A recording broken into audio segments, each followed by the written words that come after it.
what America wants, nice and calm. You're almost there. Yeah, I did it. I cried 2 tears in a bucket. Fuck it. Let's take it to the stage. You dig it? You knock a dude down, you get some respect.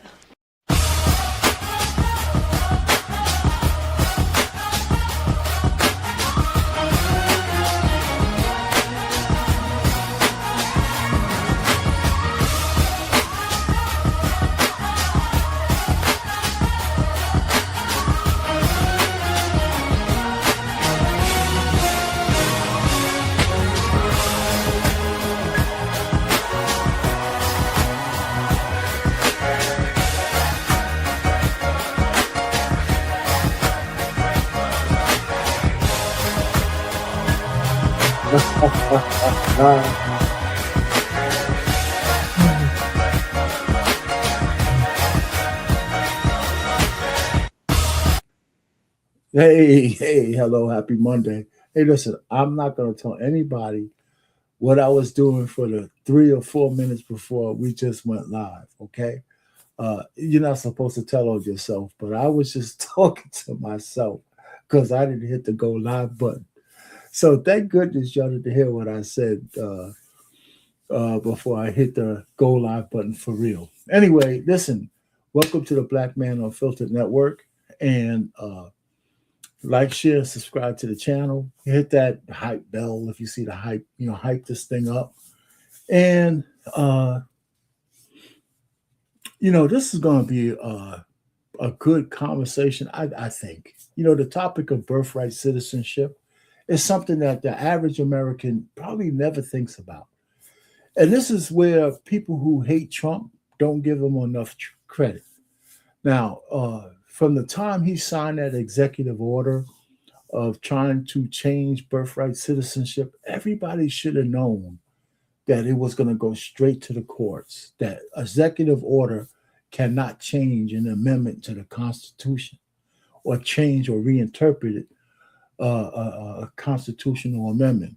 So from my standpoint, I thought it would be interesting to see how the powers and the levers of government would work on his desire to challenge birthright citizenship. And this is exactly what's going on. Now, the mainstream media would have you feel like there's an attack on American society, but that's bullshit. It really is. Not that he wants to change stuff that's in a radical way, but if you were an executive, if you became president, just like if I became president, wouldn't you challenge the levers of power, right? Say, here's the executive bubble, and there's a bunch of rules that govern the executive branch, just like the other branches, and you're the executive. And some of these rules are nebulous. They're not codified to where they say you must do this or that. They give you some leeway. So if I was president, I'd be challenging the bounds of my power all the time. All the time. Then I would expect the Congress and I would expect the judiciary to put me in check where I'm out of bounds. And that's how our government was set up. So I wouldn't get overly emotional against Congress trying to do something that they feel is within their bounds, or the judiciary trying to do something that's within their bounds.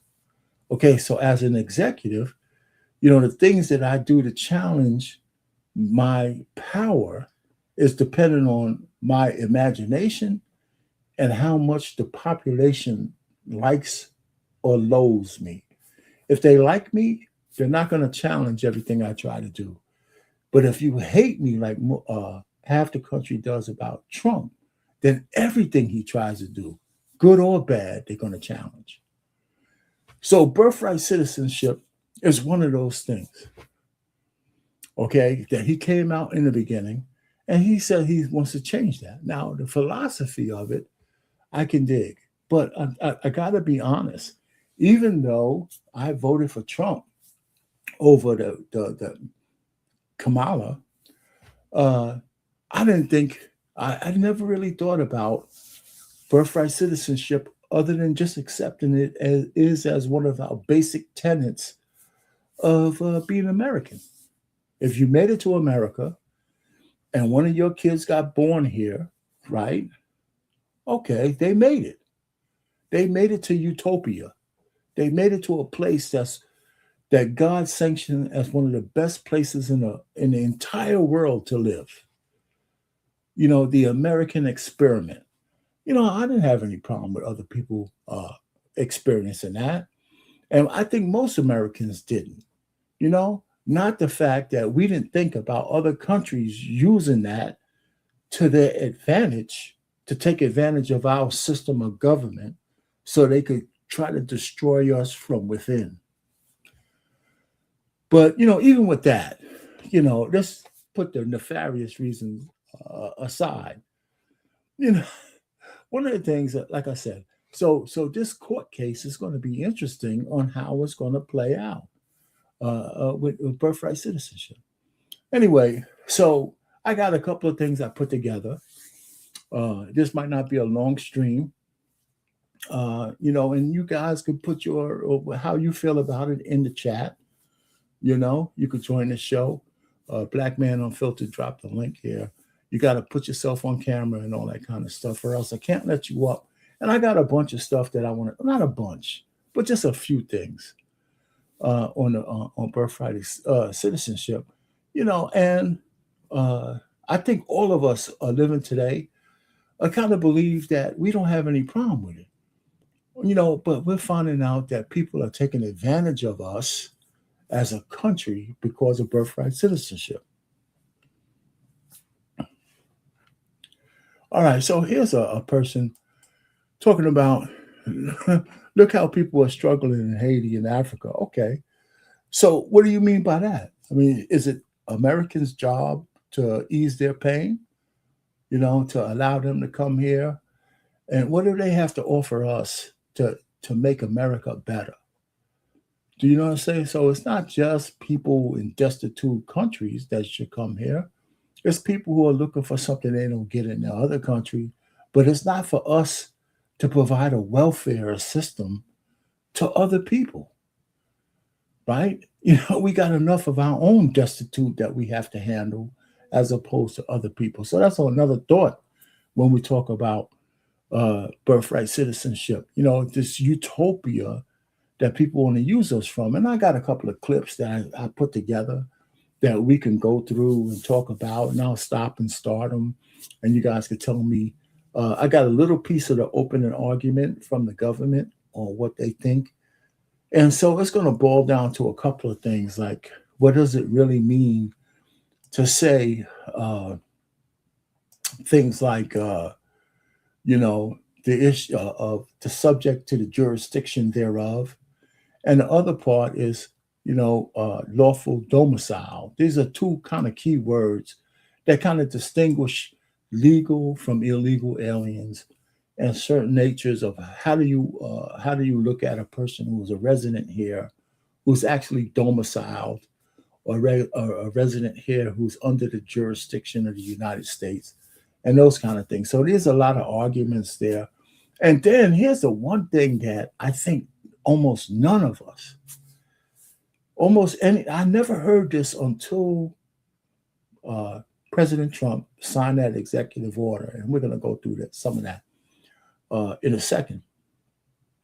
I had no idea that the Chinese government, that the Chinese were one of the first groups, because of the Exclusion of Chinese Act and the fact that a guy who was 21 years old, who was born here, and his parents were here, but they couldn't be citizens, but they went back to China.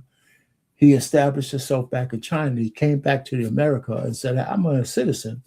And he won the case. That's his name is Kim Ark, right? And he won. And he won on the basis of how the 14th Amendment is written. You know what I'm saying? He won. So he was the Chinese were the first immigrant group standing on the back of blacks in order to get their way into America, and they won. Now, I don't have any problem with Asian or Chinese people for the most part. But through the years, I found out that Chinese people don't particularly like black people. Okay, in mass, they don't particularly. Nobody particularly likes us. Even black people don't like black people for the most part, which is sad. But they made their inroads into the United States on the backs of black people. The alphabet mafias made their inroads on the backs of black people. White women have made their inroads on the backs of black people. Everybody uses black people to shit on in order for them to get ahead. And it's a crazy thing. I didn't mean to say that I was going to go down this path, and I'm going to leave it. But it seems like we're the fodder for everybody to get ahead. If you did this for the blacks, you should do this for us too. And then once they do it for you, y'all forget about the people, the shoulders that y'all stood on to get what you want. You know what I'm saying? Because nobody else speaks for us. Nobody.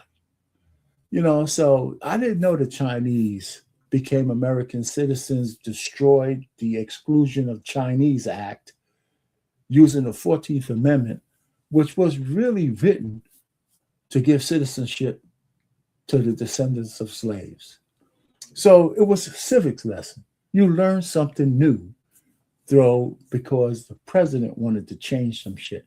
So here's President Trump's, and this is like an icebreaker, and a lot of people might not like this, but I think his President Trump's, how he sees what he wants to do to the 14th Amendment and change it, and how he's mad at people taking advantage of it. And in this case, you tell me who you think Trump is, and you tell me who you think is the victim of his ire, okay? And some of you might think this is funny and some of you don't, but I'm going to play it as an icebreaker anyway.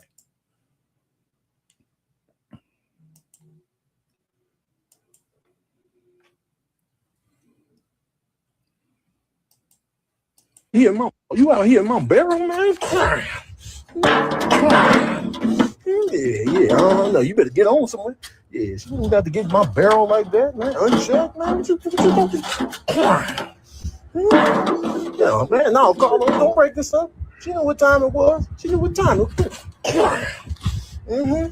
Hey, I want you to marvel and reflect on your actions and the ramifications of your actions. Man, look at your friend over there on the jungle gym. That tree ain't gonna save you. That tree ain't gonna save you. You should have been up in my barrel. Hey, man, let me go, Carlos. Let go of my chain, Carlos. She need to know she don't need to be up in my barrel like that. You feel me? Oh, you. The very first thing is, how the hell is she getting the barrel in the first place? Okay. And that's Trump saying, how did you get into this country in the first place? And of course, Trump is the ram. He's just knocking her ass around saying, why are you here and why should I give you citizenship? And it's bad. But anyway, I thought it was funny as hell.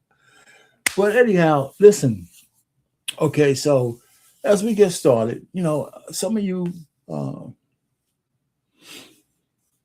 some of you might already know, and some of you don't, that if you haven't seen the 14th Amendment, let's take a real quick, we don't have to go through it all, but I want to take a real quick look at it so you guys can see that it has 5 articles to it. Okay? 5 articles to the 14th Amendment. Let me see if you can see it. I got to share it with you. Let me do that. Let me share it with you. All right. So you can see it right there.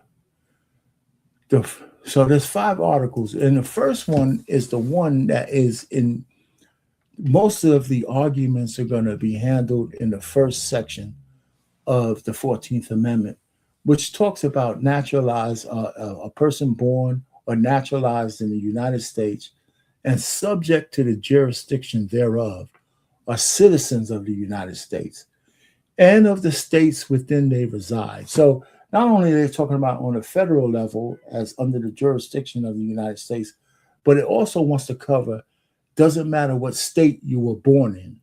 Okay, so no state shall make or enforce any law that shall abridge the privileges or immunities of citizens of the United States, nor shall any state deprive a person of life, liberty, or property without the process of law, or deny to any person within the jurisdiction the equal protections of the laws. Okay, so the truth of the matter is, no matter what state you were born on, if you're subject to the jurisdiction of the United States, and you're born or naturalized here, you're supposed to be a citizen. Now, the key is in whether you're legal or illegal, and whether you're subject to the jurisdiction of the United States. And there's some conversation that needs to be had here.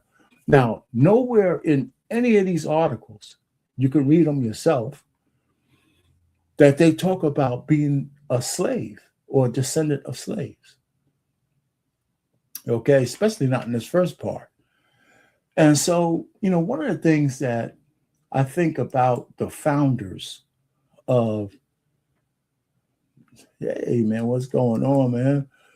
What's going on? If you want to, man, you can always pop up, brother, for sure. One of the things about the founders of the United States. Now, let's look at the founders. Now, HBO had a special, I think it was called John Adams. If you could ever go back and watch John Adams' special, it's a series about the white men, slave owners, the aristocracy who came to the United States that put together the revolution against the king back in England. Now, these were white men. Some of them were slave owners. They had no affinity for black people whatsoever other than slaves, and they were misogynistic and all this other kind of shit. They were the aristocrats of the old, but they wanted to be free. They wanted America for themselves. So when I look at the 14th Amendment, I look at it, why didn't they say that the 14th Amendment was explicitly to give slaves, the descendants of slaves and the children? Why didn't they write that out? How come they didn't put that in there explicitly? And then I looked at the whole Constitution. If you look at the whole Constitution, nothing in the whole Constitution says, once we get rid of the king and have our own country, we want to make this place a safe haven for all white people. Just white people. Hell with the mongrels, hell with the blackies, hell with all these other people. This Constitution is just for white people. How come they didn't say that? That's what why did they get together and risk everything, their wealth, their freedom, their lives, to put together a country that almost anybody could benefit from? I still don't have the answer to that. Why? Why did they do that? And so, and I'm not an overly religious guy, but it'd be an Easter week and shit like that. So maybe we could say that three things could have happened. They made a mistake when they were writing the Constitution. Maybe they made a mistake. Or maybe they overlooked something, or just if it wasn't a mistake, did they do it on purpose? Did they write that stuff up on purpose? Or was it divine intervention that when they wrote the Constitution and they wrote the articles and they wrote the amendments, that you could drive a truck through it, so any person or any kind of category of human being could live under this Constitution, kind of the way it is today? And then if you look at Matthew, right, chapter 18, verse 20, you could get an inclination about when two or more people are gathered together with the spirit of Christian spirit, that pretty much miracles could happen in the resulting things that they're trying to do. So maybe it was divine intervention that they wrote the Constitution the way they wrote it. And maybe that spilled on to the 14th Amendment as well, where they didn't want to be specific to black people. So it allowed the Chinese to begin to benefit from being born here in the United States. And now it's expanding to every fucking people around the whole goddamn world. If you're born here, you're 8 months pregnant somewhere else in a shithole. You could be your baby could be born here in the United States, and they automatically are better off because they were here. So do we take that away? Do we say that, okay, that was the way it was before, but we can't have that happening now. Not anymore. Okay. So President Trump said, wait a minute, maybe some of our problems stem from the fact that not only do we have open borders, the way we interpret the Constitution draws the worst of the world to our country like a magnet. They're going to take advantage of our welfare system. They're going to take advantage of our kindness. They're going to take advantage of the fact they have nothing to offer us, but they could extract everything they can from the American way of life. They can get free health care. They can get free this. They can get free that. And they may or may not ever contribute anything back to us. And we're not even asking for allegiance. They don't have to learn English. They don't have to do shit. They could just come here and just suck us dry because they were born here, of illegal aliens. So I could understand his mindset. They have a population of people in Minnesota that they've been here for generation, and still 80% of them are on welfare. And then the other 10% are milking the system dry. So how do we reconcile that? Because we're going to always have legal immigration here in this country. And how many kids born under legal immigration, that's not an issue. But when we blur the lines between legal and illegal, what does that mean? What does that mean? How much pressure can the taxpayer citizen, continue to take? How much of it? How much are we supposed to continue to take? Before, the America that we want to know and love is no longer American. You could look at New York City under the communist Zoran Mandani. He's going to destroy everything that we thought was middle class because he needs money to put his social programs in place, which are antithesis of capitalism. He's coming down on homeowners. He wants to lower the death tax from 7 million to 750K. He wants to take away the wealth of the average everyday American, not just rich. He lied to the stupid black assholes who voted for him, and now he wants to raise their taxes 10 to 11%. And they're sitting there fat, dumb, and happy, listening to all the black race hustlers that he was the better candidate than stupid ass Cuomo. And the fact that the Democrats only put up an old broken down man against them is another thing. So I'm just telling you, when are we going to get smart enough to say that, if we want America to exist so the people who do hard work can continue to benefit, we can't have these kind of people in charge. So, or have the borders open so anybody could come here. So Trump kind of understands that. And as flawed as the man is, and as flawed as he is, character and everything else, he has an idea that we can't continue to be the welfare system of the world. We just can't do. We can't even afford the shit that we want to do. And then he went off the rails, of course, with the stupid war. So there you have it. So we can't even speak about him until he did something stupid like the war. And now he can't even afford that. And he's talking about some other dumb shit. And that's unfortunate.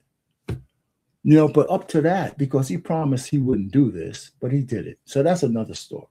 But so get back on Birthright Citizens. The oral arguments are over. We're going to listen to some of that. But first, let me go ahead and show you some of the executive order. So out of the 5 sections of the amendment, okay, so now here's Trump's executive order. Okay, so we're gonna put that up, and I'm gonna let you guys see that, and we could talk a little bit about just the first part of it. Okay, so let me get rid of this, and let me go to the first part of his executive order. Now, can you guys see that? I think so. Yeah, you guys can see that. All right, so here's the executive order 160, protecting the meaning of and value of American citizenship. Now, just the title itself, I agree with, right? It should mean something to everybody to be an American. And if you listen to the libtards and the people who hate America, they place no value to being Americans at all. They say everybody should be able to, somehow benefit from just being here. No allegiance, right? No assimilation, nothing. No carrying the flag, nothing. And here's the thing I have with Black people, your just so-called foundational Black Americans, the idiots who come down on a Chili from TLC, who come down on a Nick Cannon, who come down on anybody who has means, who doesn't bow the flag to the race-baiting hustlers who keep us on the plantation. In one breath, they spend all this time talking about how Blacks built America, how Blacks, because of the slaves, because of the work that the slaves done, America is flourishing. We got, everything that America stands for has been built on the backs of Black people. We've done so much. And you know what? A lot of that shit's true. And we did it for free. For free, as slaves for hundreds of years, generations. And so fast forward to 2026, we got those same raccoons coming out here talking about how we should give all our taxpayer dollars to illegal fucking people from around the world. We put all the blood, sweat, and tears in this country to get it to where it's at. But now we should just give it away to the fucking world. We should just give it away. Just put all your illegals in sanctuary cities. Give them free health care. Give them free education. Give them free housing. Give them every goddamn advantage that we've been fighting for. And now we got this fucking chick from the Senate or from the House who wants to give them reparations. We got all the Black raccoons out there. Mum's the word. So all the shit we did, we're willing to just give it away to the goddamn world. Right? No, there's no distinction between illegal and legal immigrants. Right? There's none. You listen to all the daggone, raccoon-faced assholes telling you that Trump is a bad guy, so he's bad, so we should just give away the store. In every sanctuary city, crime is up. Death is up. Blacks are poor as hell. Marriages suck. Our kids can't read. Everything. And we're going to give the country away. We're going to give it away to people who want to come here for a better life and shit on a life that you already have. You can't speak Spanish, can't get a job.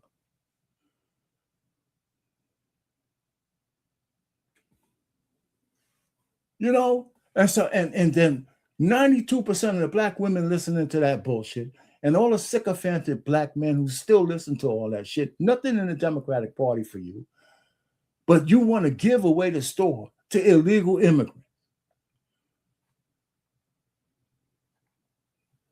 How can that be? How can that be? How can that be? Well, we've been slaves, only the Republicans hate us.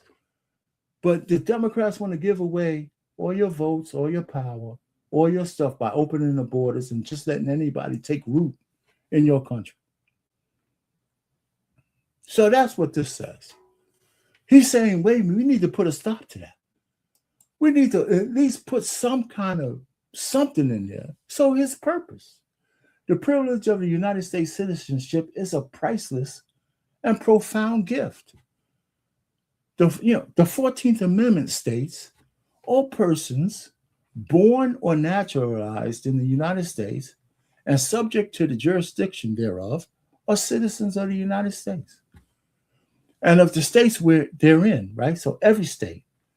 The provision rightly repudiated the Supreme Court of the United States for its shameful decision, in Dred Scott versus Sanford, right, which misinterpreted the Constitution and permanently excluded people of African descent from eligibility for the United States citizenship and solely based on their race. So now, listen, I'm not going to give Trump too much kudos for this, because just like feminism, all the freedoms that women should take, if it doesn't benefit them, they don't want. So the only freedoms they want is freedoms that benefit them. So let's not, Trump is no virtue of Black people. This situation in this particular order benefits him by saying Black people deserve to be Americans too. So do we, though, as Black people, do we hate him because he's using us for the benefit of his executive order? Yeah, that's up to you, right? So in this case, it benefits him to say something that's pro-Black, because that's exactly what the 14th Amendment was written for. Right after the 13th, it was written to say, okay, now that they're free, what do we do with them? Well, we got to give them citizenship. And then later on, almost at the end of the century, Kim Ark comes along and says, you know what? We could piggyback off of that. We could piggyback off of that because this shit's wide open. So you could read the rest of Trump's, his whatever in the executive order, but the first part says it all. Because the Dred Scott decision was a terrible decision and needed to be overturned. But who knew in 1898 that you could use the same amendment to destroy the Exclusion of Chinese Act as well? And maybe rightfully so. But I don't know. That's why they're in the Supreme Court, to reinterpret what that was. So there you have it. This wasn't going to be a long life. I mean, because some of you guys, you might believe in the fact that we should just let anybody just take root in this country and do what the hell they want. And if you made it on your own, great. If you didn't, you just shit out of luck. You had an opportunity and you got overturned.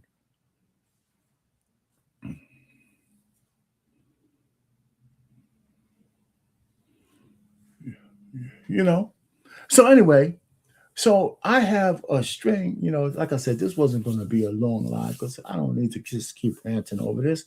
Anybody could put in the chat what they think. Do you agree with birthright citizenship or not? A 1 for agreeing, a 2 for not. Should we keep it? That's a 3. Should we keep birthright citizenship the way it is and don't touch it? Put a 3 in the chat. That's all I'm saying. So like I said, I mean, anybody who wants to come up, you want to come on camera and you can tell me where I'm wrong and blah, blah, blah. And we can go from there. As long as we try to keep it respectful, that's fine. But here I have a series of clips. One, I want to give you guys a little glance or a little peep into what's been said to the Supreme Court, and a couple of clips that go on probably around 30 minutes. I'm going to stop and start and all that kind of stuff. And you guys can put in the chat what you think about what's being said. you know, and if you haven't really looked into birthright citizenship and what this might mean to this country, I just wanted to kind of peel back a little bit of the scab. So if you haven't, you can, because this is going to impact us, if not us right now, but your children or your grandchildren, you know. You know, whether you agree, somebody says, well, they don't agree with generic birthright citizenship. If you don't agree with generic birthright citizenship, what kind of changes do you think should be made? Now, they're not going to change the words of the Constitution. I don't think that that's what Trump is looking for. I think he's looking for a more fundamental reinterpretation of the Constitution. Like, for example, people will say, well, since Park, whatever his name is, since ARC in 1898 set a precedence, and so here we are in 2026. Do you change that precedence over the last 130 years? Because we've been living under that birthright citizenship interpretation for that long. Do we change it? You know, and my retort to that is, just because we did something that could be wrong for 100 years doesn't mean we should continue to do it until the country is destroyed. You know, 100 years from now, 200 years from now, I can guarantee you that if our immigration policy doesn't change over the next 10, 15, 20 years, this won't be America anymore. It'll be just it'll be a communist country full of people who used to have, and a whole bunch of have-nots trying to take, and laws that's being made by liberal women and sycophantic men to take away whatever you have, your ownership rights, your guns, right, your freedoms of speech, and all the things that you hold dear are in jeopardy. Everything you hold dear. And the fact is that the only thing holding it by a thread is a man who, I admit, has low character and is vulnerable because of the shit that he does. But the idea behind what he's trying to do would be formidable if he was a different man. If J.D. Vance had, or Rubio had advanced the same things Trump did, except this stupid ass war, the Republicans and conservatives would have a lock on the country, because there would be nothing about their character that you could try to attack to diminish all the good work and the thoughts he was doing. And of course, if it wasn't Trump, I would hope that Rubio or J.D. Vance wouldn't be susceptible to the fucking Netanyahu, who put a battery in Trump's back to make him go into this war that is going to be his downfall, and maybe the GOP's downfall as well. You know, so there you have it. You know, so let me get to some of these clips so I can stop talking, because here's my thing. You know, and you know, unlike other people who come up and say they're content creators and they're all smart and that, you know, I'm just another fucking asshole who decides that I want to live in the United States where we have some autonomy, that it means something to be an American. You know, it means something to me to be an American, and my kids to enjoy the freedoms that this country gives that no other country in the world gives. And to see it being destroyed by ideology of idiots, you know, is something that, even though I'm in my 60s, I might not have to live through, but my kids will. If I have grandkids, they have to live through. You know, so you don't have to be some kind of Rhodes Scholar to love this country. You really don't. You don't. You just have to be somebody who has their eyes open. You know, that's it. You know, and it's sad, you know, that we have to choose, because nobody's perfect. But if I didn't bring my list, but if I look at the list on the liberal side against the list on the conservative side, It's an easy choice for me. I'm going to never be for open borders. I'm going to never be for illegal immigrants. I'm going to never be for mutilation of children with gender mutilation surgery. I'm never going to be for men in women's sports. I'm never going to be for cashless bail where people can get back on the street and destroy human lives. I'm never going to be for that. I'm just never going to be for that. And I don't have to be MAGA or anything like that. Why would I ever be for that? How would a man with a dick ever be with testosterone, who loves women, who loves the future, who needs to be, in control? Why would we ever be for any of that shit? How?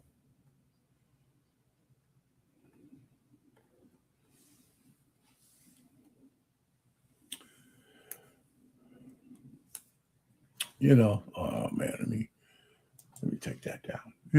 So listen, I'm just saying, so listen, I didn't plan, maybe I did, but I didn't think I was going to get into this kind of rant the way I am. It's just frustrating to see people who, especially like for, the Chile example, she's clearly a conservative, but she got beat down by a whole bunch of liberal assholes, and she didn't have enough power or enough support to say, I'm standing my ground, right? I feel sorry for her because of her commercialism says that she couldn't be her own woman. Nick Cannon, a little bit more resilience, okay? And some other blacks, a little bit more resilience. But, we don't need a guy like D.L. Hughley and Ricky Smiley or Jamel Hill or any of these fucking people to tell us what kind of black people we need to be. We're not a cult. We're not a cult. And anybody who just votes rotely for one party, they're in a cult. If that one party tells them to drink Jim Jones Kool-Aid, some of them are gonna do it. They already have. They're gonna be the ones dead in a field some way because the white man with the glasses told them that this is the best thing to do. There's a reason why black people are susceptible to the most bullshit in the whole world. I don't know what that reason is, but it seems like we're the biggest idiots in the whole fucking world. Everybody uses us. The Chinese used us for citizenship. The gays used us for, inclusion. The white women of all people in the whole world all of a sudden became a minority and took over affirmative action. How can that be? And we sit here champion the causes of feminism. Gloria Steinem put a battery in black women's back. Until today, they're still parroting the shit that she talked about. Meanwhile, she had husbands and children and all that kind of shit. Job well done, Gloria. Job well done. Job well done. And we got podcasts of women who hate men, men who don't want to have anything to do with the black woman, all this kind of shit, man, because they put batteries in our back and here we're flying and soaring, man. It's soaring, man, soaring to the destruction of our subculture. And there's almost nothing we could do about it. Well, anyway, so why is birthright citizenship? Okay, so we're citizens. And now we want to give it away. Now that we're citizens and now we can reap the rewards that America has to offer, we're going to let the country get destroyed because we want to share with fucking people who don't deserve not one bit of it. Because they didn't put the work in. And for them to put the work in, that means you got to come to this country legally and go through the process. If you got a visa, you don't overstay your visa. You get a sponsor to extend it, or you go back home until you could come back. and you wait in line for your green card, just like everybody else has to. And then as you go through the 10-year process, you get some allegiance for this country. You learn to speak English. You establish residency. And you take that goddamn test to say you will pledge allegiance to the flag of the United States of America. And you don't go down in Los Angeles and have a parade down the street with fucking Mexican flags on American soil. You go to Minneapolis and you talk to any of the Somalis, none of them say they're Americans, only for citizenship. But every time you talk to them, I'm a Somali. I'm not American, I'm Somali. As a one of the 300 million Americans, every time I hear somebody here who has citizenship taking advantage of our taxpayers, but they can't even say they're Americans, that should make you feel some kind of way. You don't have to hate nobody, but that should make you feel some kind of way.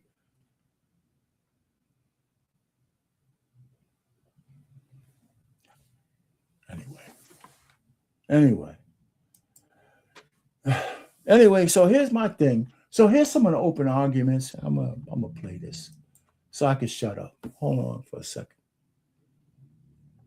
I'm gonna play this for a second. Wait a minute, I didn't mean to do that. I'm gonna play this so I can keep my mouth shut for a second. Share this with you guys. And I have a series of clips that, here's the opening arguments from General Sauer talking about the Constitution. And he's talking to the Supreme Court justices. And, and then I'm going to go through a couple of different ones. Now, I pieced a bunch of clips together. And these clips, go through a wide range of stuff. And we can stop and start. Anybody who wants to pop up and talk, I can stop and start at the same time. I'm not going to let it play through. I might stop at certain points just to kind of make certain things clear. But we're going to talk about the 14th Amendment and how that might apply to going back to the original interpretation that it was for the descendants of slaves. And what's going to keep coming up is the fact that subject to the jurisdiction thereof. And of course, what does it mean to be domiciled, right? And the distinction that has to be made between legal people being domiciled and illegal people being domiciled, okay? And legal people being under the jurisdiction thereof and illegal people being under the jurisdiction thereof. And how do we mesh all that together to say, hey, listen, no matter under what circumstances we talk about, two illegal people coming here and having a baby should make that kid an American citizen. And then, of course, that's the precedent that we have. But remember, even in 1898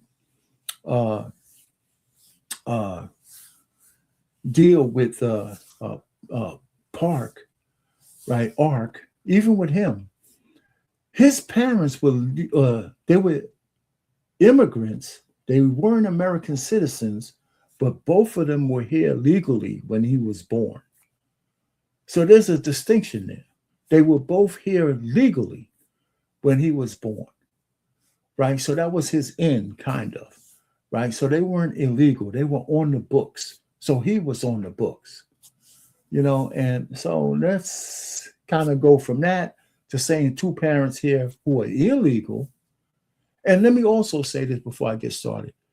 All of North America, Canada, and most of South America have birthright citizenship. So the truth of the matter is we're not the only country with birthright citizenship. So anybody who says that, that's a lie. The Southern Hemisphere, Canada, there's birthright citizenship in all the Americas. Okay? So that's that. So we have to understand that, it shouldn't be one size fit all, but, birthright citizenship in America is different than anywhere else because the people who come here who want to have birthright citizenship, what do they offer us in return? Besides us having to take care of them. Some of them grow up to be very valuable. I agree. But one out of what? 1 out of 10, 1 out of 20, 1 out of 100, right? Like I said, the Somalis been here for generations. We're still paying 80% of them welfare. Anyway, so here goes. Let me share this. And we start from the beginning and we'll go from there.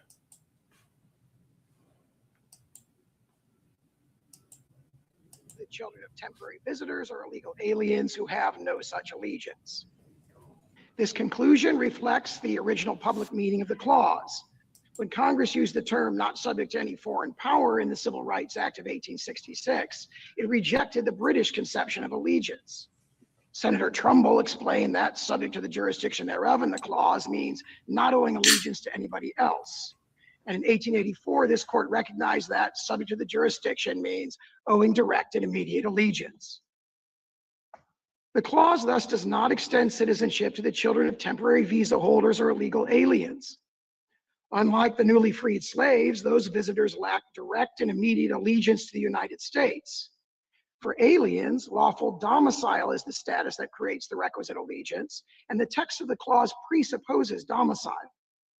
For decades following the clause's adoption, commentators recognized that the children of temporary visitors are not citizens, and illegal aliens lack the legal capacity to establish domicile here. Unrestricted birthright citizenship contradicts the practice of the overwhelming majority of modern nations. It demeans the priceless and profound gift of American citizenship. It operates as a powerful pull factor for illegal immigration and rewards illegal aliens who not only violate the immigration laws, but also jump in front of those who follow the rules. It has spawned a sprawling industry of birth tourism, as uncounted thousands of foreigners from potentially hostile nations have flocked to give birth in the United States in recent decades.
I don't even know where to mute it. Thank you, sir. All right, so I don't know why I'm muted. Man, what happened to my audio? Anyway, so can you hear me now? Yeah. All right. One of the things that the guy said was, and I'm going to go back real fast. He said that people are jumping the line and how critical and how disruptive people jumping a certain line is, even for minor things. We've seen battles rage because you jumped the line to try to get Nike sneakers or a concert ticket or whatever the hell it is, right? We've seen people go crazy. So now we have millions of people jumping the line to come to America, which disrupts the line of people coming here legally who have to wait 5 to 10 years to get their naturalized citizenship. And that's why when comes time to vote, and people still get kind of amazed why so many Latinos voted for Trump, because they realize and they remember the shit they had to go through to become American citizens.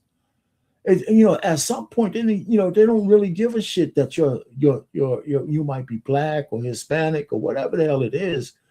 You're doing something that their family had to go through shit to attain. They had to go through all kinds of time and pressure and all this and money. And you just want to jump in and take advantage of what they had to work for. This is the same thing when I hear black people talk about all the black sycophants come out for illegal immigration who hate ICE, calling the ICE agents the N-word and telling, other people they should call the brothers N-words because they don't like ICE. So we should be overrun by illegal fucking people because you have an ideological difference with Trump. And these are so-called the blackity blacks, right? The so-called Imhoteps and these fucking guys. Come on. You either believe that we put a lot of blood equity into this country, and if you believe that, how could you be willing to give it away to illegal immigrants because they got melanin in their skin?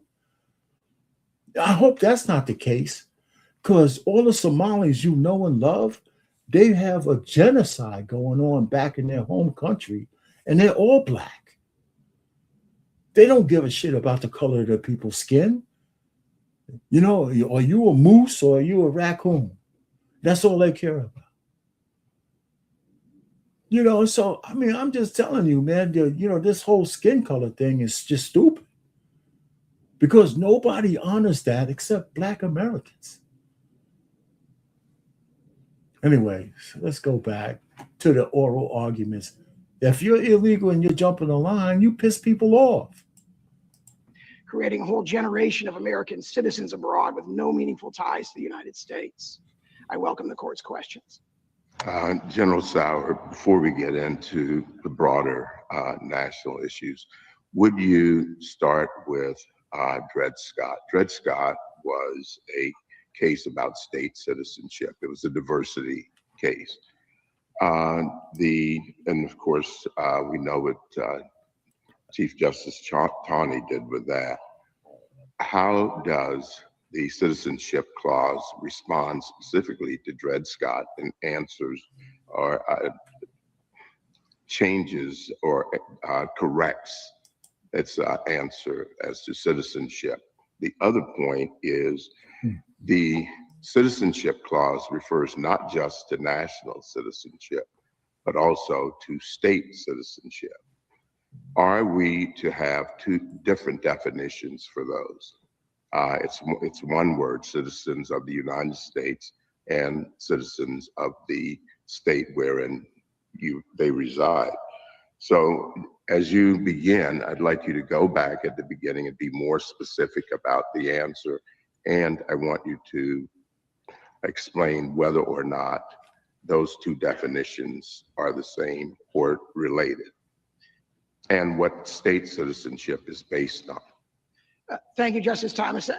Before I answer, I just want to let you guys know that, I think I got like maybe 8 minutes of this guy stopping. But some of it, I think you guys need to listen to get the context of the questions that's coming back to him. And but there's a whole lot more. And I cut that off until we get to the next person. But I just wanted to get the flavor of these guys talking to the justices. And I think the female justice that talked to him, I don't know who it is. It might be Brown Jackson, could be somebody else. But so we're going to take it that far, and it might be around the 8 to 9 minute mark. But I'll stop if I hear something to talk about. I just want to let you know the context that we're going to be listening to this for a few more minutes. Maybe start by addressing Dred Scott.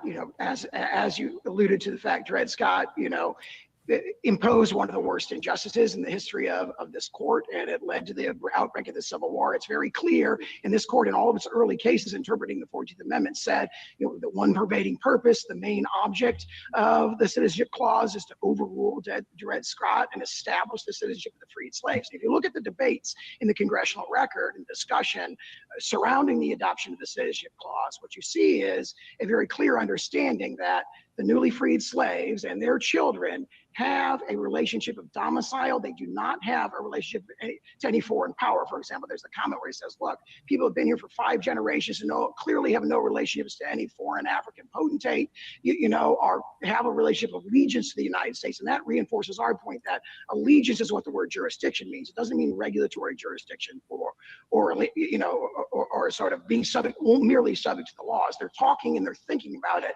in those debates about allegiance. Now, as to your second question, if you look at the text of the clause, we believe there it says, born in the United States, born or naturalized in the United States and subject to the jurisdiction thereof, are citizens of the United States and the states of which they reside.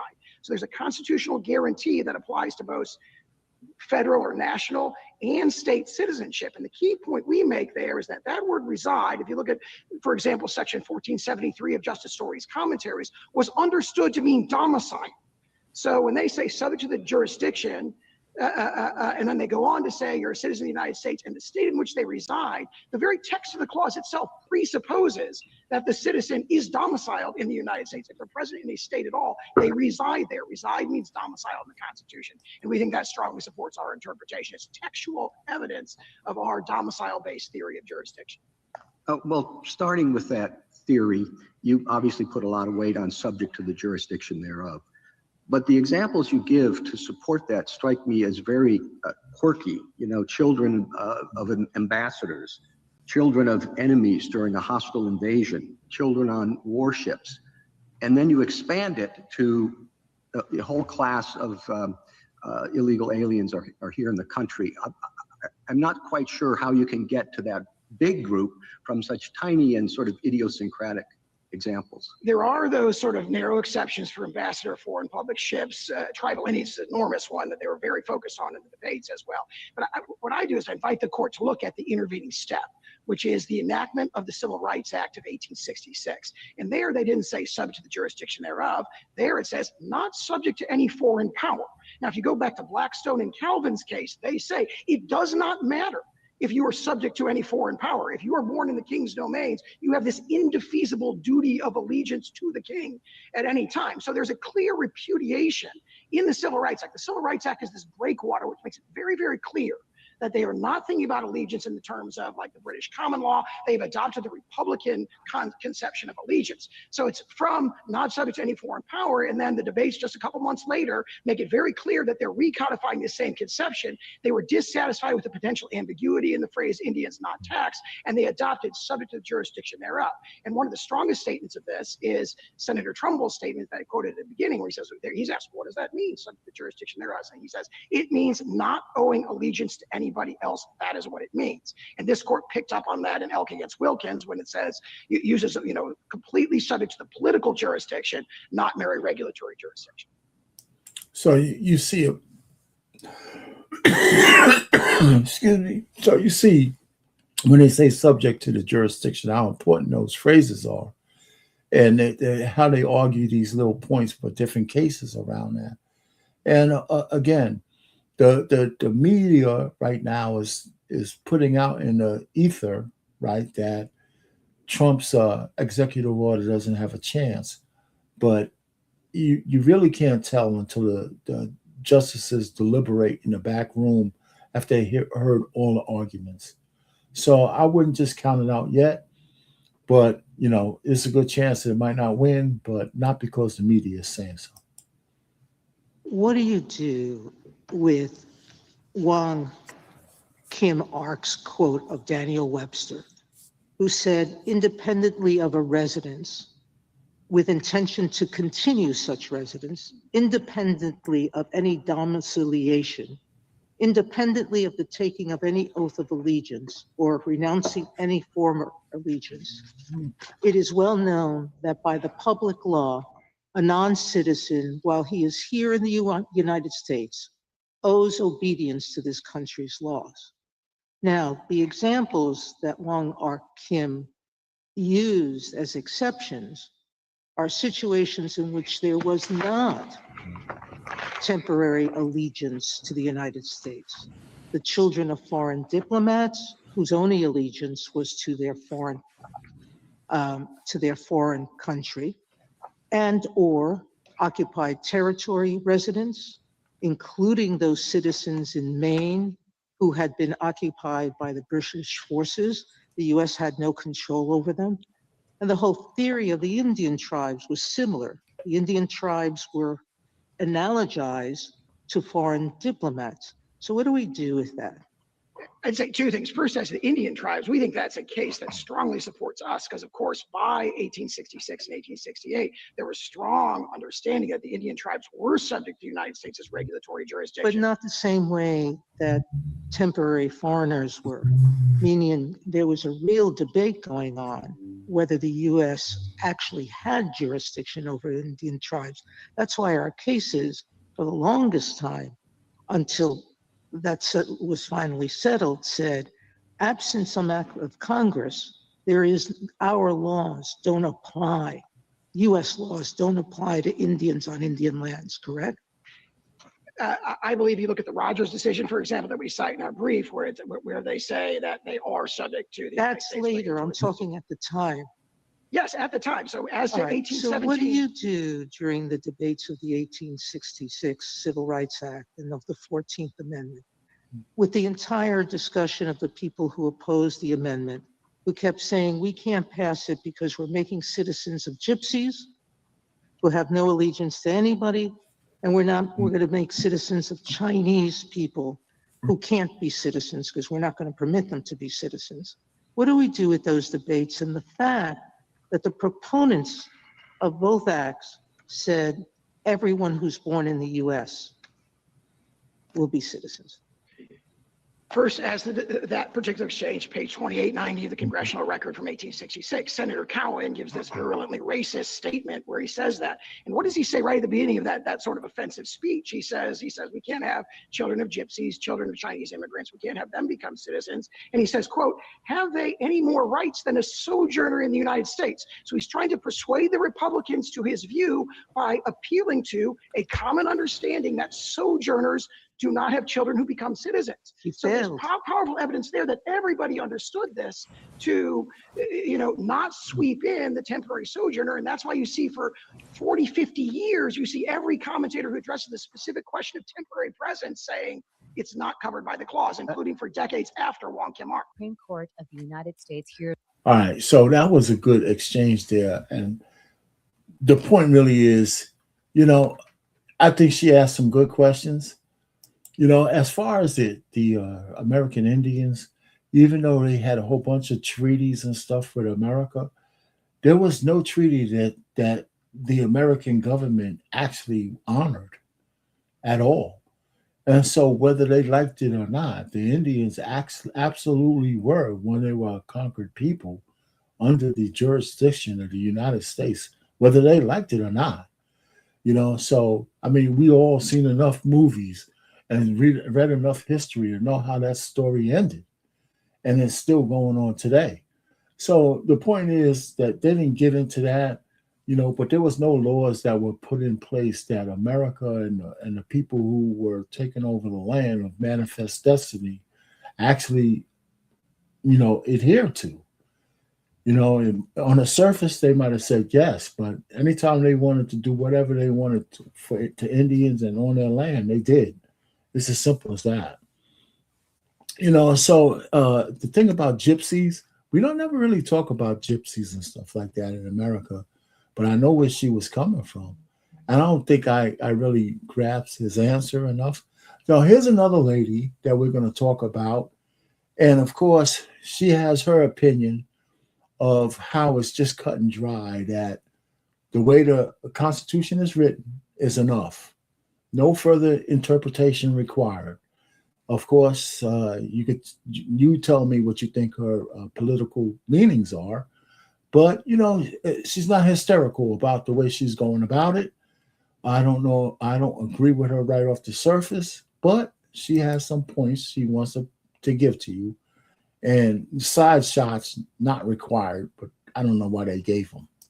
Oral arguments on whether or not President Trump can unilaterally rewrite the Constitution to fit his agenda. Specifically, they are taking up the issue of birthright citizenship, answering a question that can fundamentally change who Americans are and thus what America is. I'm collaborating with the ACLU to raise awareness on this issue. Here's the thing, the Constitution is crystal clear. All persons born or naturalized in the United States and subject to the jurisdiction thereof are citizens of the United States. But President Trump He wants to change the 14th Amendment, bake in a new exception, one that doesn't exist, one for children born to parents who are undocumented or have temporary immigration status, thus stripping potentially hundreds of thousands of children of citizenship in the only country that. Okay, so let me stop you right there, okay? One of the hysterical parts, and it's hysterical, when they start talking about stripping people of citizenship. There's nothing about what they're trying to do that's going to be retroactive, right? If the Supreme Court changes or reinterprets the 14th Amendment, it is not going to be retroactive, right? It won't be, it'll be something like if they change things in terms of interpretation, it'll be projected somewhere in the future before it becomes enacted. It won't be like we're going to go back in the record books to determine who was born here and who's not. That part of it is the stupid shit, okay? That's the extremism that liberals will tell you to fearmonger. So her interpretation of how she says that it's cut and dry is fine. But once she delves into this thing about somehow retroactively saying who's a citizen and who's not, is where she falls off the rails. And she doesn't stay there for that long, but I just wanted to interject that. None of this shit is retroactive. So let's get that out of the picture, okay? None of it is, okay? So whatever they come up with, it has to be a projection into the future. And however we do that could be debatable, but nobody's going to go back through American records and decide who's American and who's not. They have ever known as home, and irreparably changing how all of us would prove our right to call ourselves Americans. Now, many supporting President Trump's agenda, they're going to point to that one clause, subject to the jurisdiction thereof. But here's the thing. The United States Supreme Court has already ruled on what that clause means, and I really think you should hear what they've had to say. The 14th Amendment affirms the ancient and fundamental rule of citizenship by birth within the territory, including all children here born of resident aliens, with the exceptions or qualifications as old as the rule itself, of children of foreign sovereigns or their ministers, or born on foreign public ships, or of enemies within and during a hostile occupation of part of our territory. The amendment, in clear words and manifest intent, includes the children born within the territory of the United States of all other persons of whatever race or color domiciled within the United States. Every citizen or subject of another country while domiciled here is within the allegiance and the protection, and consequently subject to the jurisdiction of the United States. The Constitution is clear. The Constitution might be clear in the moment, but it doesn't mean it's no longer subject to interpretation, okay? So right now it's in the favor of how you'd like to interpret it. The fact that we're back looking at it at the Supreme Court level means that the Supreme Court, not us, not the citizens and nobody else, that the court itself said they want to take a look at that particular interpretation. You know, so yeah, it's not just clear. It might be clear to me and you, or for the folks who want it to be the way it is. But, the Supreme Court has the discretion to not take cases. They didn't have to take this case. They could have just outright said, we're not gonna look at it. So the fact that they are looking at it means they don't agree with you, lady. They could relook at a ruling that's 100 years old, 150 years old, 1,000 years, whatever it is. The Constitution, quote unquote, is a living document, subject to changes for the future and reinterpretation of what was said in the past. It's as simple as that. So you got to take the good with the bad. So you got a point with the way that was written for Park, but that doesn't mean that because it was true for 125, 130 years, that it needs to be true for America for the next 1,000. That's where we are. Supreme Court, the final arbiter on what the Constitution means? Well, it's already answered this question. So all eyes on the Supreme Court as the government asks it to ignore the plain language of this constitutional amendment, federal statute, and over 100 years of its own precedent. Today, Carlos Valencia Gonzalez was born in Santa Ana, California Well, this is my man Will Kane, and he's got his little thing about, of course, he's against it. So I got a couple of different videos of people who are just taking little segments of this and saying why they're against birthright citizenship, why they're for it. You know, this is not legalese. The next couple of videos is just people talking about how they feel about it. So here's Will Kane. He has a show on Fox. And he's talking about a particular American citizen who's misusing his privilege. 1984. His parents were from Mexico. He happens to also be the stepson of El Mencho, the leader of the Jalisco New Generation cartel.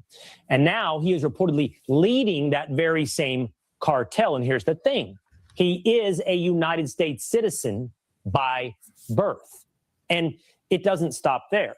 Reports of foreign wealth being used to manipulate the system. One Chinese billionaire reportedly has more than 100 U.S.-born children through surrogacy. The idea, build a future family and a business succession plan. Some clients, by the way, request up to 100 babies via multiple surrogacies. It can cost as much as $200,000. And why would they do that? Because babies born here are automatically U.S. citizens. Also, well, you know, that's deep. I didn't know that was happening, that there's Chinese guys, you know, some organizations, some people who play the long game. So the guy's a billionaire, and so he's, surrogately impregnating hundreds of women so he could have American-born sleeper cells. You know what I'm saying? Effectively, because as far as, listen, other than aesthetics, Chinese-born Americans are just as American as anybody else in the strictest sense of the word, right? They'll speak English, but they'll probably know Mandarin and whatever Chinese dialect they need. And so if they're under this billionaire's sphere, he's training them for a specific purpose. What that purpose is, maybe one day we'll find out. Surrogacy is illegal in China. Nearly 41% of international surrogate parents in the United States are Chinese. So why is this such a debate? Look around the world. Much of Europe has restricted birthright citizenship. Asia basically ended it. The United States, still one of the few countries around the world that sits as an outlier. Okay, so yeah. America is an outlier, but all of the Americas, South America, and Canada, I believe they all have birthright citizenship. And, they're not tripping over it the way we are, but those countries in South America or Canada are not the United States. You know what I'm saying? So we got another lady who's, I think, pro shut this shit down. Sister, I'm gonna let I gotta throw a black woman in there somewhere. Okay, so here you go. Let's start here. This message is for you. The Supreme Court will hear arguments in regards to what is truly birthright citizenship and who does it truly belong to. Now, President Trump, whether you like him or not, knows who birthright citizenship belongs to. He understands that birthright citizenship under the 14th Amendment belongs to the descendants of freed slaves, not to all these illegal migrants coming up into the country, crossing the border on a rowboat or in the back of a truck or sneaking through a back door or an open window. It does not belong to them just because they come on American soil and give birth to a baby. Their children should not be American citizens. Oh, ma'am, that is so mean. No, it's not mean. And I am sick and tired. And you guys out there who I'm talking to ought to be sick and tired of everybody using Black people's struggles to get ahead. Everybody but Black people. The 14th Amendment was meant for descendants of freed slaves. Point blank, period. Write a letter. I don't care. And it's not mean. That's what it was meant for. How come you liberal white people don't fight for Black people on that? I know why. Because you really don't like Black people anyway. Because y'all are the true racists. I said it. I like to pit Black people against conservatives, but I don't see the conservatives out there yelling that the illegal migrants' children, and I said illegal migrant, illegal alien. I know y'all don't like that term, but that's the right term. Illegal migrant children should be American citizens. They should not be. If their parents are illegal, then they are illegal. They are in illegal territory. Okay, so listen, that last piece you just said, I mean, really, how can anybody really argue with that? Now, I think when we start talking about if they're here, both the parents are illegal, right? And the kid is born, the truth of the matter is, even if they're illegal, they actually are still under the jurisdiction of the United States, okay? But, okay, whether they're domiciled or not is another question. But here's where we have a rub, okay? Between sanctuary states and the United States federal government. Because I believe that the sanctuary states and cities do not recognize crossing the border as a crime. They do not search for it. They do not check for it. They do not ask people about their citizenship. So at the federal level, a crime has already been committed. But at the state level, in the sanctuary cities, they don't consider it a crime, right? So those two people are here, right, illegally, but they're getting the benefits of the United States. They're up in the first-class hotels.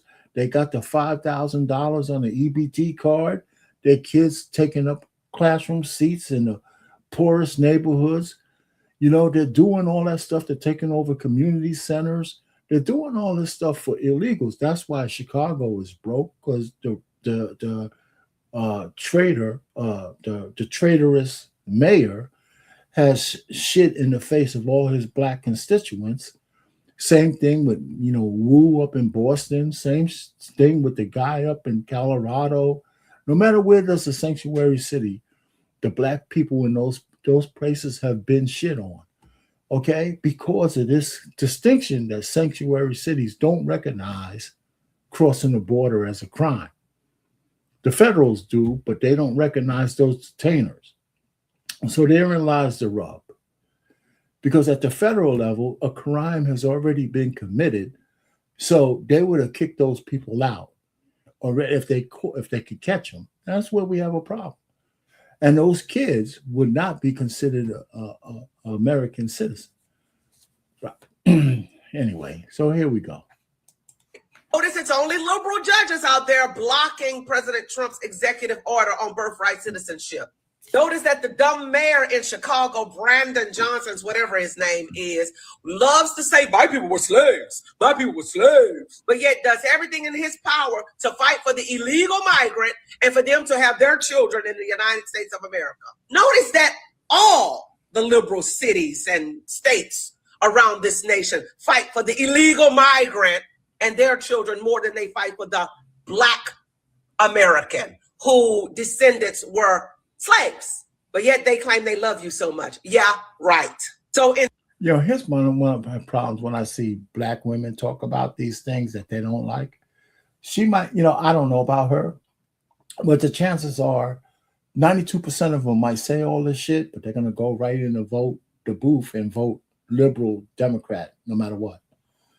Right? So they might have individual things they don't like, but that's not how they're voting. Spring of 2026, I'm going to need every Black American who was a descendant of a slave to tell SCOTUS that the 14th Amendment was just for us. That part. All right. So I don't know if people might recognize. To be not have nothing, have hostile immigrants on top of them attacking Black people to the point they got to leave. black folks can't get no jobs because they don't speak a different language. Talk to black folks in LA and let them tell you that they can't get jobs in their own homeland because they don't speak a foreign language. I kind of laughed at Trump when he was talking about that. He say, I ain't learning your language, but he cussed in the middle of it. I thought it was kind of funny when he said that he ain't learning nobody's language. But black folks can't even get a job.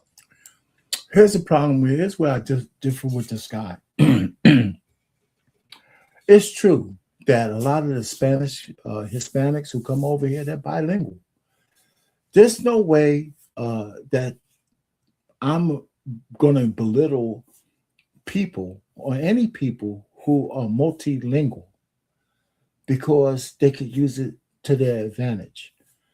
If all the time we've been here in America as black folks, if we haven't had fortresses and things built to where we could protect them so we could build on them, it's just too late to use racism as a reason why we need to have extra protection against the migrants if we are the same people voting for the mayors who are stabbing you in the back.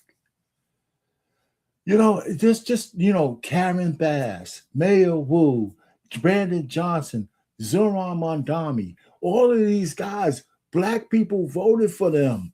I don't want to hear shit you got to say. You're assholes and you deserve everything you get. Because you didn't say, they don't belong to Trump because he's a blonde-haired racist. So I don't want to hear the whining, the fact that your people can't read and are not bilingual. I hate to hear that because the fact they're not bilingual is a choice. Because that's how much foreigners have taken over an American city that they won't even hire black Americans. And if they possibly want to hire someone, do you speak Spanish? Speak Spanish, bro. Your homeland is South. It's not your homeland, bro. But this is what the Democrats have done. And it's the Democrats that's fighting Trump on this. It's the Democrats. Why? Because the Democrats have already made their pivot and their decision that we want to bring all the immigrants here and make them citizens, okay? So we can displace black Americans and their vote. Okay. He's absolutely right about the Democrats, the liberals, and 92% of black women voted for these guys, and 80% of black men did. So you can't, so you got to, if we're going to call out the Democrats, we got to call out the fact that black folks voted for this shit. You voted for the same people who are displacing you. You voted for all of these guys who are stabbing you in the back, smiling in your face, Trojan horsing your asses, and you can't really complain afterwards. And if you can't even bring yourself to say why we're being displaced, and we can't really put the recognition by just saying Democrat is not good enough. Now, Malcolm X said that the liberal white man is the biggest enemy of Black Americans in the world. Now, he was right back in the 60s, but right now, the biggest enemy to black people is the black liberal woman, and the sycophantic black liberal men that followed. Putting power. The U.S. Supreme. All right, so here's Anton Daniels and another one about birthright citizenship where this brother says his piece. And I just have to segue a little bit for you guys real quick. Anton Daniels ever since that collaboration with Corey Holcomb has gone through a lot of shit, right? And people came out of the woodworks trying to destroy this guy. Whether you like him or not, that's another thing. He's a big boy. He got his own shoulders. He does all this stuff.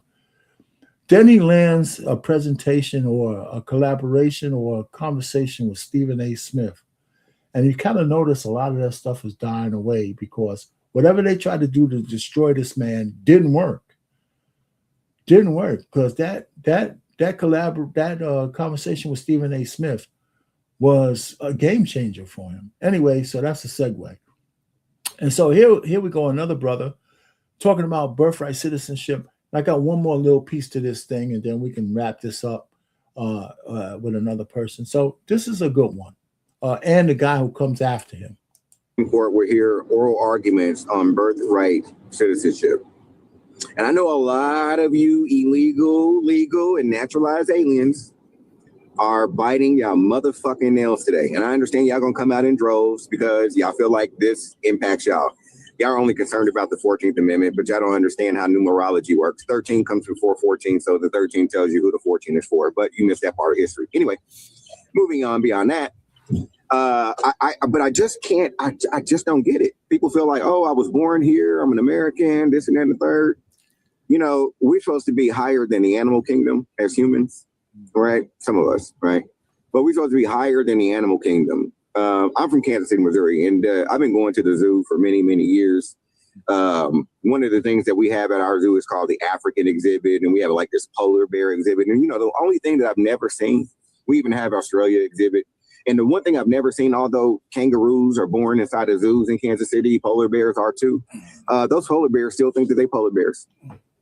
They don't think that they're the Kansas City bears now. You know what I'm saying? And for some reason in nature, the Africanized bee, no matter how long that motherfucker been over here, ain't never became American. It became an Americanized bee. So how the fuck are these immigrants able to hop on a flight or float on a piece of cardboard or a mattress or whatever the fuck to get over here and this just lose their ethnonym, lose their heritage, lose their culture, and put on someone else's? You know what I mean? It's almost like you think that this is a pronoun. And on the issue of birthright citizenship, I really do hope that birthright citizenship does end in the United States, and then those countries that need birthright citizenship, like Africa, Haiti, the Caribbean, Jamaica, you know, all the kind of Venezuela, all the Latino communities that are migrating their asses to the United States of America, end it in the United States of America and started in those countries. Started in those countries. And now there's a different conversation when it comes to that, ain't it? Yeah, because I can't just go over to another country with my girl and have a kid and then ultimately have that child be a naturalized citizen. But we have these crazy expectations here in the United States of America where the rules are supposed to apply to you, even though they were never meant for you and they were never created for you to be, but you still took advantage of it, right? And so I'm very curious what happens now that arguments have ended in birthright citizenship. And we also know that Trump not only is fighting for it, this is the reason why they're even taking it up, because he is the person that, you know, started the executive order, which then forced the Supreme Court to talk about it. But I'm trying to figure out why we're against Trump when he's the one that's working for Black people, specifically Black people that are from America and their ancestors were slaves and they had children here in the United States, often at times against their own will. And that's when it was created, and that's what it was created for. So that, let me just put a little correction in there.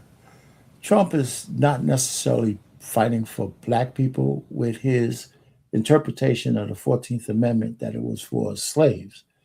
He's doing this for his own benefit, right?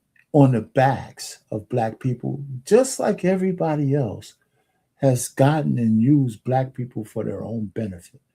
In this case, we're aligned with Trump, okay? But let's make no mistake that he's not doing this for us. Just like when the Republicans and those guys had the Civil War to keep the states together, you know, being freed slaves, being freed was a consequence of the war. It wasn't the purpose for it. All right. So we got to just keep that kind of clear. We don't have allies from that standpoint, only unless it aligns with what those guys want. So we'll take this one. I believe that the Chinese took advantage of a clause that was meant for us and never really said thank you. Okay. I believe that. And you know what? Half of them didn't realize that the 14th Amendment, they realized that the early people understood the 14th Amendment gave them an opening to get rid of a racist act that was against them. And that was the Exclusion of Chinese Act, which was a demonic act to begin with. But they used the 14th Amendment to get rid of that. And just like we used the 14th Amendment to get the rights that we have. So we got to keep that straight. Those people that were born not because they wanted to be here, even though we benefit from being here now, from all of the things that our ancestors went through. I don't understand why other cultures can take advantage of it. And I was listening to Trump the other day, and he was like, "Yo, it's Chinese, millionaires and billionaires that have a ton of children, 75, a bunch of different children, and they all make sure that they have dual citizenship, not only from in China, but also here in the U.S. And we can't do that there. We can't take advantage of their laws there. It's not reciprocated. People take advantage of our economy, they take advantage of our people, and they take advantage of our culture. And more importantly, the laws that weren't even created for them, but we actually have people here in the U.S. that's fighting for it. That's not even effective. Like, I see, respectfully, shout out to all of my whites in the building, because I rock with people based off of their character and not the color of their skin. I see liberal white people that are actually advocating against abolishing birthright citizenship. And I'm like, what? Like, if there's any more of a slam dunk situation where we really don't even have to debate about it, there shouldn't even be anything against abolishing this, because we've aged out of needing this, but people are still using it as a loophole and taking advantage of it. If there's ever a time where we should be getting rid of this, it is right now. It's very clear, and it's right there before our eyes. And it's crazy that we even got the president that's advocating for it, and he don't even benefit from it. But he's doing the thing that's in the best interest of America, and that's what we got. That's what we block. That's what we playing with. It's crazy, bro. Right? Because it's America. It's the United States of America you want. So for all you motherfucking Caribbeans talking about the Americas, stop playing with us. You know what we're talking about. We're talking about those countries that fall under the United States Constitution. You don't. So we're not doing the America shit when we're talking about birthright citizenship, right? Any illegal, legal, or naturalized alien should have had the wherewithal to create their own pathways to citizenship. Therefore, when another groups and ethnic groups birthright citizenship ends, it doesn't affect them, right? But because they did not do that, they are not innovators. They do not create anything from necessity, the need to have it, right? They never thought that anything like this would happen, but it has. So again, we are hoping that birthright citizenship in these United States of America ends, and then y'all can go and start it wherever the fuck you want to. Go start it in Africa, Haiti, the Caribbean islands, anywhere but here. Take your ass home. Arguments for birthright citizenship are over. I'm going to discuss the highlights from the oral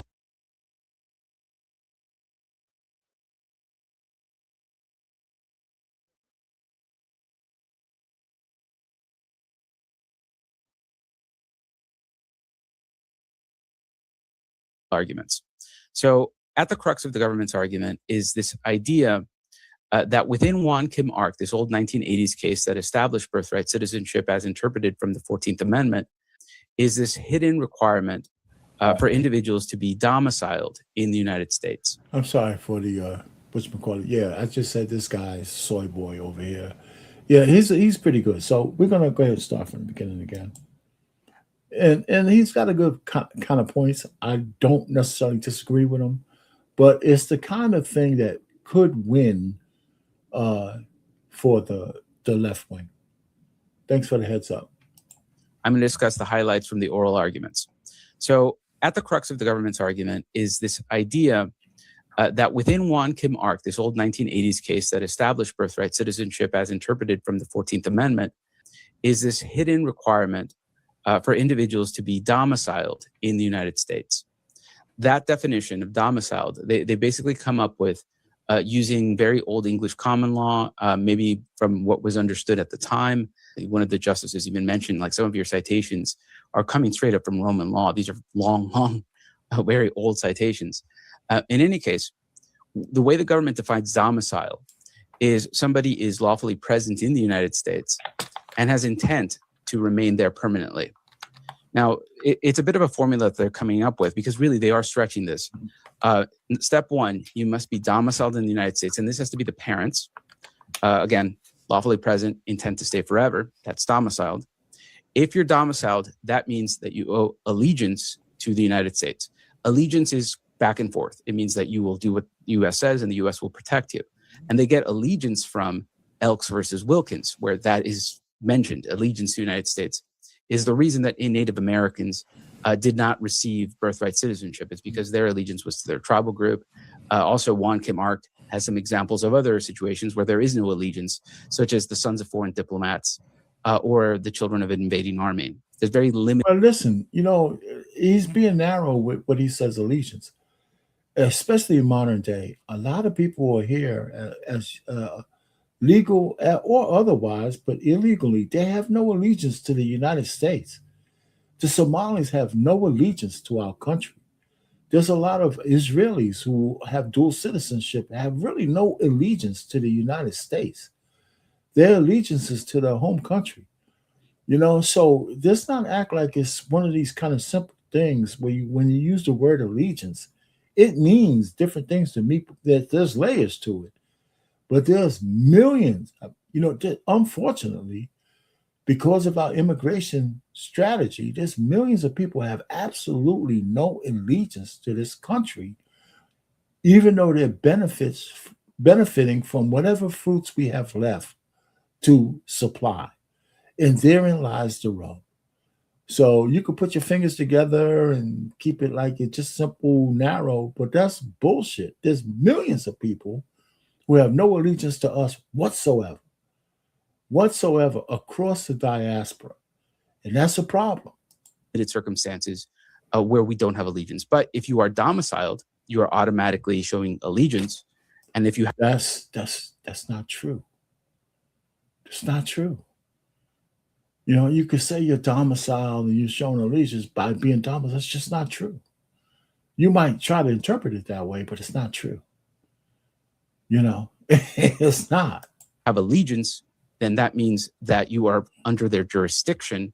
And if you're under their jurisdiction, then you're of the jurisdiction thereof. And if you're born in the United States, then you are meeting all of the requirements of the 14th Amendment in order for you to get birthright citizenship. Temporary visitors are not. So there was a lot of holes in this. And I think that some of the justices did call them out. They called out what about slaves that came into the United States after the end of the transatlantic slave trade? Basically, were smuggled in to sell into the United States. They didn't have lawful entry. According to the government's attorney, they didn't have a lawful entry. You know what?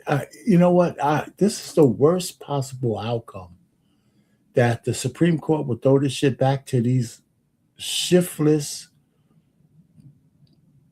assholes in Congress to do anything with. And you're right. That might be a possibility.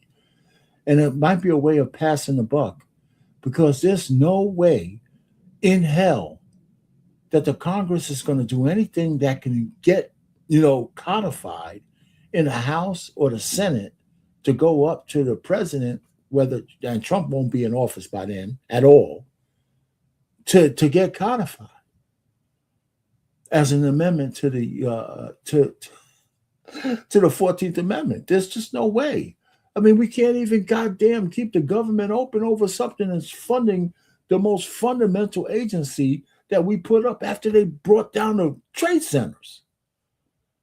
So if this goes back to Congress, you might as well kiss that and kiss it goodbye.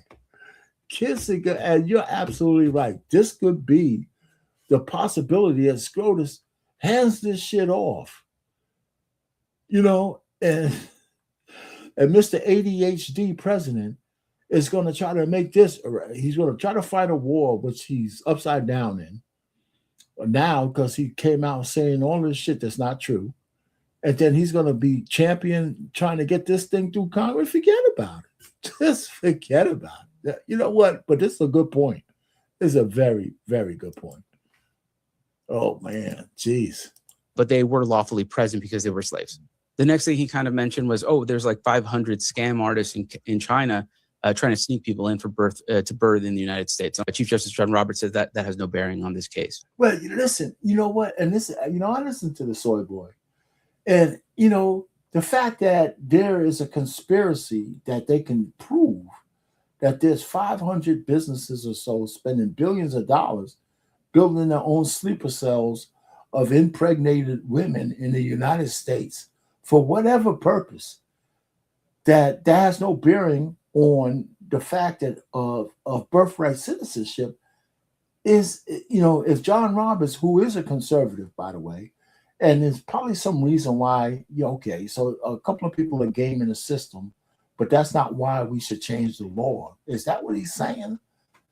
You know what I'm saying? Oh man, listen, we're in dire straits, right? Whatever that band, Dire Straits, the Sultan of Swing. Every time I hear that, when I say Dire Straits, I think of that song. I think some of the most compelling arguments came from like the 1866 debates that they cited, where they discussed the consequences. Like if we pass this law, if we pass the 14th Amendment, if we give this to everybody, that means that anybody that's just born here is going to have citizenship. And they were okay with that for 150 years of interpretation. As far as I can tell, I don't think it's going to go anywhere. I am hoping for a unanimous decision. But at the very least, I do think that citizenship through birthright is here to stay. And, he's, no matter what, whether I agree or disagree with him, his argument is just as strong as anybody else's right now. I got one more piece to this, and then we could talk about it, or we could end the show. The point really is Ann Coulter, right? She can't stand, she is white as white as could be. And that's the thing she stands for.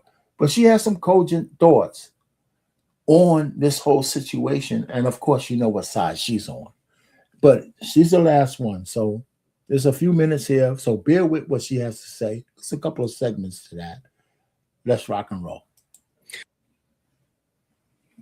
Buck and I wanted to have you on because as we were watching the Supreme Court debate on birthright citizenship, you probably more than, first of all, thanks for coming on, but you probably more than anyone out there in the entire media space made this a real conversation worth having. And I really believe that one of the reasons why that debate occurred in the Supreme Court earlier this week was you. What was your reaction while you watched it? And what do you think, as a lawyer analyzing lawyer questions, is likely to come from this case? Well, thank you. And I'm thrilled that it made it to the Supreme Court. It's sort of a confusing case because in simplest terms, the 14th Amendment, as I've said over and over again, and anyone vaguely familiar with American history knows, the 14th Amendment talk about who is a citizen applied only to freed slaves. It was about it, the Supreme Court held that over and over and over again. And it's kind of obvious from the history of our country. We just fought a bloody civil war, all these 13th, 14th, 15th Amendment added. It was all about Black Americans. That's all it was. The funniest shit in this whole thing is to hear Ann Coulter, champion anything for Black Americans is the irony is just so funny. Like I said, like feminism, like everything else, when it pays in your favor, it's funny to have an ally because I agree with all that. That's exactly why the 14th Amendment was written from the founders, because that was the issue at the time. And it's a hard sell to think that they projected that thought into the future of writing it the way they wrote it, so it could be open for a park, Chinese park, and immigrants from around the world. And the only thing I could think about is that Matthew, I think 2018, I just think that when 1 or 2 or 3 or 4 people are gathered together, if there's any Christian or any blessings to be had, I think that there's divine intervention. Listen, when 2 or 3 people get together to do something and they're in harmony, it's not additive. It's not. It's more like it's more than multiplicative. It's unbelievable when a couple of people together moving in a direction can move mountains. We have really a lot of examples where just a few people got together and changed the world, over the years. Gates and Balmer, it's just a small part of it. So regardless of what you think about Gates as a man, him and Balmer got together and they changed the way we compute. And that's just an extreme example, but really, people getting together in harmony change worlds. So when the founding fathers, white racist slave owners, wrote the Constitution and the amendments thereof, they were thinking about something bigger than themselves. And that's why we're where we are today, or else they would have codified it where it was explicitly stated that the 14th Amendment is to give Black slaves citizenship. We wouldn't be talking about that if they did that. We wouldn't. We would not be talking about it right now if they did that. Park would have never been able to overturn the Exclusion of Chinese Act on the 14th Amendment if it was written that way. Was about. So what happened in the tricky thing is in Wong Kim Ark, you probably heard a lot about that, came up a lot in the discussion. The court found that a legal immigrant born in the US was a citizen. It shouldn't have held that. I think the decision was wrong, but it was trying to correct a ridiculous injustice of the Chinese Exclusion Acts, which not only forbade any Chinese citizens from entering the United States, but apparently re-entering. And this was applied to this kid who wasn't a kid, he was 21 years old. His parents had been living in the United States. They weren't allowed to become citizens because they were Chinese, but they were living legally here. They ran a business. They were here for, 20 years. He was born here. They went back to China. He continued to live here in the US, all in San Francisco with a home, jobs, businesses. And he had gone back to visit his parents. He comes back again and they won't let him enter. Now, what the Supreme Court should have done, and sorry, I hope this isn't getting too boring, but it's very important and it's vital to what John Sauer, the Solicitor General. Clay is a legal nerd. He's super excited about it. I'm actually loving this, Ann. So He's please loving keep it. going. Okay, good. I'll wrap up the boring part quickly. What they should have ruled is under the 14th Amendment, the court had already held, and I think it's correct in Yik Wo, that the government can't deprive citizen or resident of life, liberty, or property without due process of law. It should have been decided under that part of the 14th Amendment. I think it wasn't because illegal immigration didn't exist back then. I mean, for the first 400 years of our nation's history, we weren't a welfare state. So, you came to the US and sink or swim. As I described in Adios America, about 40% of immigrants used to go home because if they couldn't make it, they'd have to go back to Italy or back to wherever. So we didn't need rules on illegal immigrants. We weren't sinking them in the warm bath of social welfare. Now we have a big illegal immigration problem. All right. So before we go on, I was looking at this comment. Ark's parents were not citizens, but they were here legally.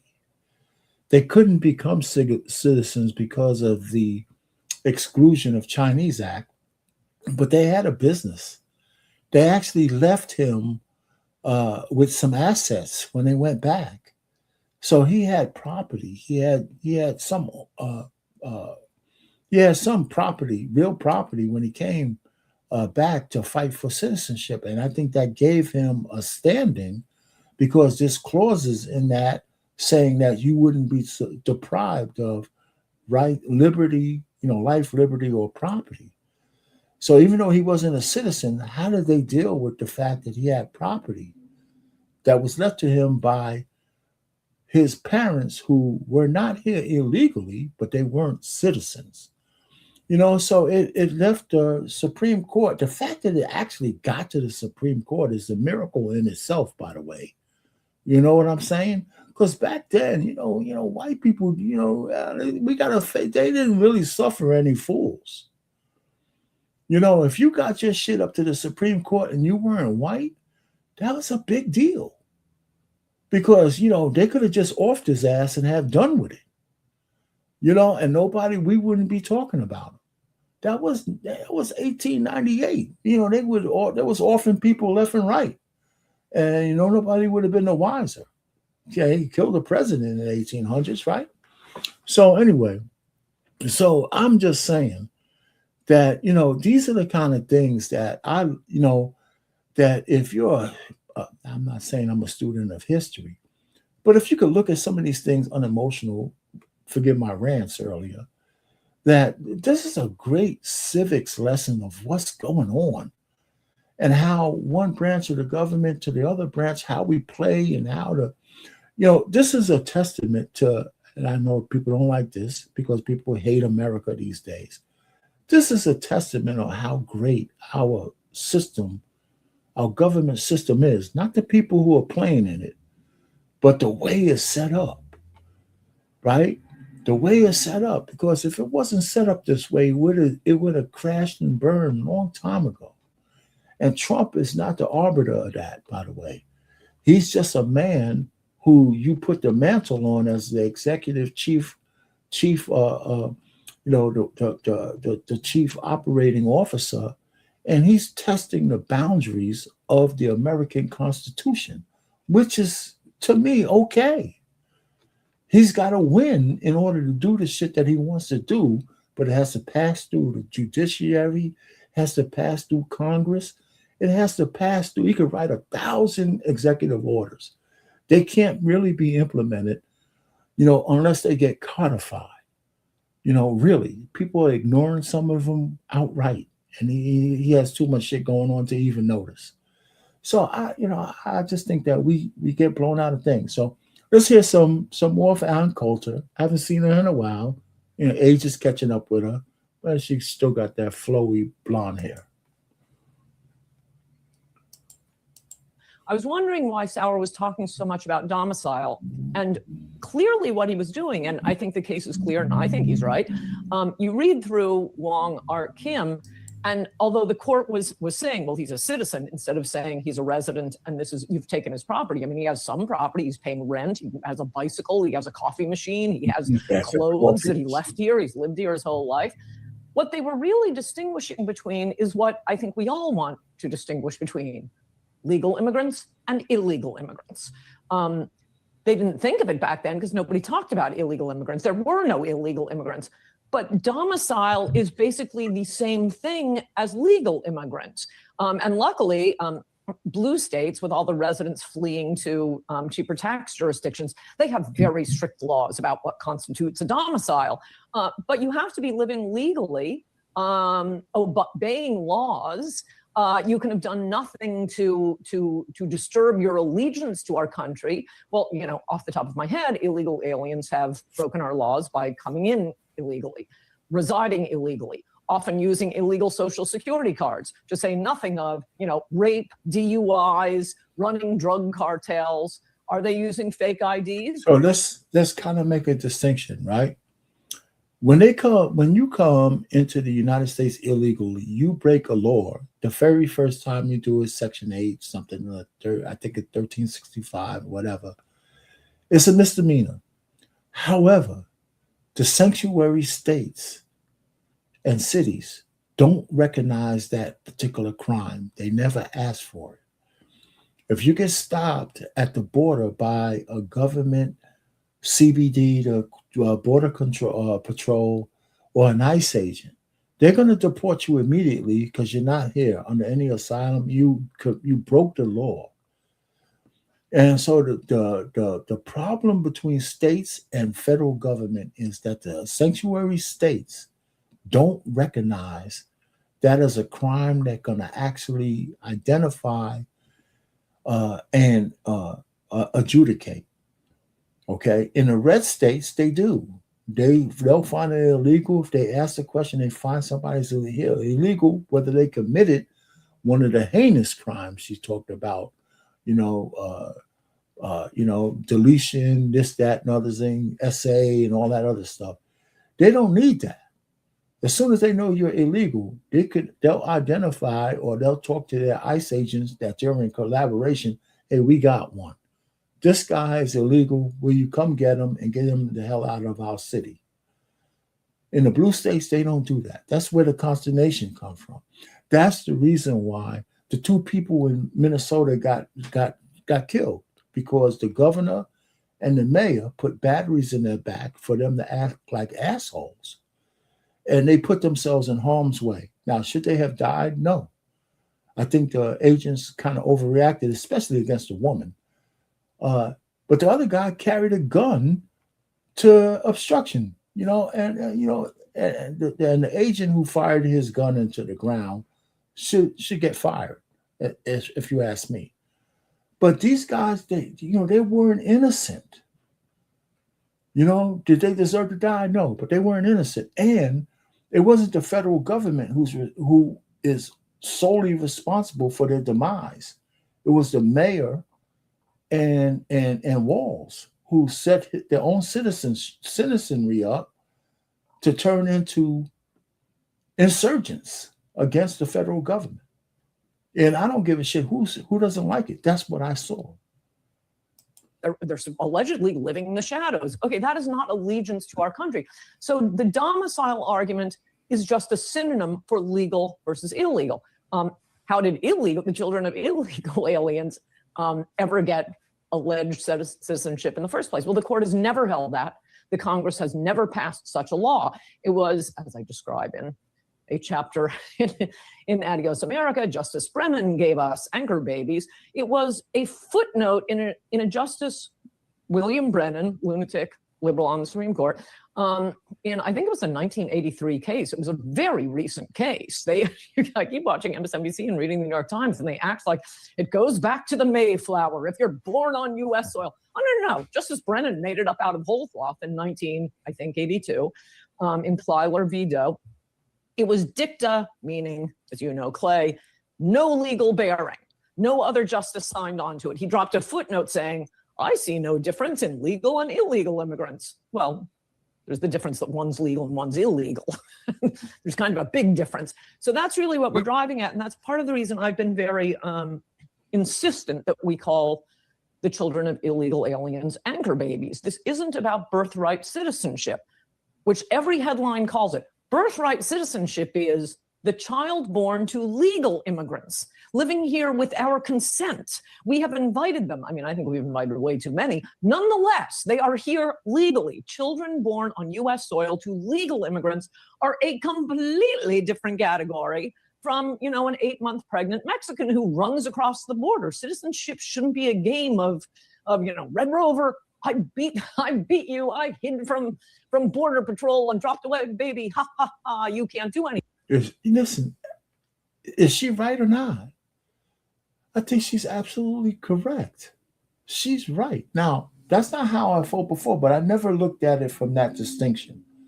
I never thought about people gaming the system for their advantage. A Chinese billionaire impregnating, 100 to 200 women here in America, so his seed could become an American army, so that he funds, educates, has as a sleeper cell to do whatever he wants with once they become of age. Do you understand? I didn't think about that. And so this whole notion that people just are dropping babies here so they can somehow have a tether to the United States and be able to grift and benefit from the generosity of our country. And it is generosity, and it's going to destroy us. It will, because we give, not only are our senators and our congressmen fleecing the hell out of us, we're actually letting the rest of the world fleece us as well. Right? So everybody's fleecing the hell out of the taxpayer. That's why our young people can't afford to do anything, because they're in so much debt. Their future is bleak. They think in bleak thoughts. And now we're giving them whatever left away to illegal aliens and to war and to all of those kind of things. And it's just at some point, there's going to be a breaking point. It's going to be a breaking point. We can't just keep fleecing the American population without somehow it being a reset. Well, Thank you. and can I jump in just to ask you about, so you're talking about the crossing over the board. By the way, you guys can read Anne's latest on this on her Substack. But the thing that I believe, and this came up actually with Sauer and it was Justice Roberts, and I feel like it was really just Justice Roberts saying, yeah, if this collapses America and it's the end of us, sorry, that's the deal. But he's talking about how if you have people who can come here from China specifically to game the system, where they come here and they're probably lying on those forms and there's some laws they're breaking, of course. They come here, they have a baby here, they go back to China, and then at age 18, they say, hey, I'm applying to UCLA as an in-state U.S. citizen resident in California. Oh, and I want to have my whole family brought in along with me. So it's like basically a version of the anchor baby scam, just run over a different timeline. How is this supposed to be a country if the Supreme Court tells us, which I'm worried they might, yeah, that's totally legit. As American as apple pie, the guy who's lived in Beijing for 20 years and spent, his first 5 days in America. Yes, and one of the stunning things that came out in oral argument was when General Sauer said he was asked how many birth tourism quote citizens there are in the U.S., and he gave some figures. It's estimated, 100,000, maybe more than 100,000. But he said there are 50, I think. It wasn't 500, was it? 50. No, it's 500. 500. Okay, thank you. I just said, yes. I was about to say it, and I thought, that can't be 500 birth tourism businesses in China. Yes. It's utter madness. No country would do this. The reason the domicile issue was so big, I thought it was kind of weird because you've never heard anyone argue that. Read Wong Kim Ark and you understand it. Domicile is a proxy for legal versus illegal. Oh, and I will also say for your viewers who consume the mainstream media, I noticed that the media, they've already decided how the case is coming out, and maybe they're right, but as Clay knows, you can never tell from oral argument. And in particular, there were tough questions on both sides. The tough questions for our side, i.e. truth and justice, liberal commentators take as well. See, they're giving away their positions. They don't like what Sauer's saying. The tough questions for the other side, they're just testing their arguments. How do you know it's not the reverse? So the point is, you don't know, we don't know. It seems to me the most logical answer to this is to go with the domicile, which as a proxy for legal versus illegal, this does not go back to the Mayflower. It doesn't go back to the 14th Amendment. It goes back to dicta in a footnote in a Justice Brennan opinion from the 80s. And you. All right. So that's it. That's it. So she said her part. You guys got to figure out where you fall. Now, whether we figure it out or not, it's going to fall one way or the other. So who believes that no changes to the 14th Amendment? When we say change, I don't think there's going to be a physical change to the words. I'm thinking, is there going to be a reinterpretation of what the words say and what they mean? So I don't think you have to physically rewrite anything. I just think that are we going to set a precedent that the meaning of that, the way those words are written, we could take them any way other than the way they are written. Because if you got to go in and change some of the words, forget it. It's not going to happen. It's not going to happen, especially if you've got to go through Congress.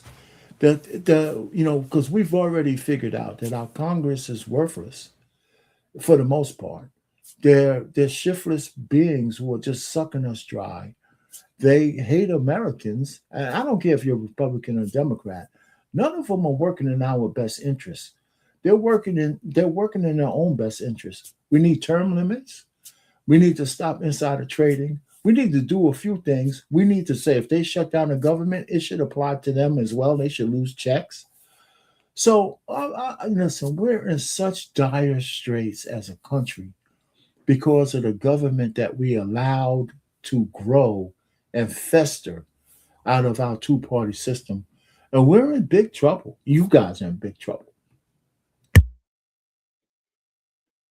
I'm 67, You guys, some of you are 40, some of you are younger, some of you have young children. I got younger children. I pray for them every day.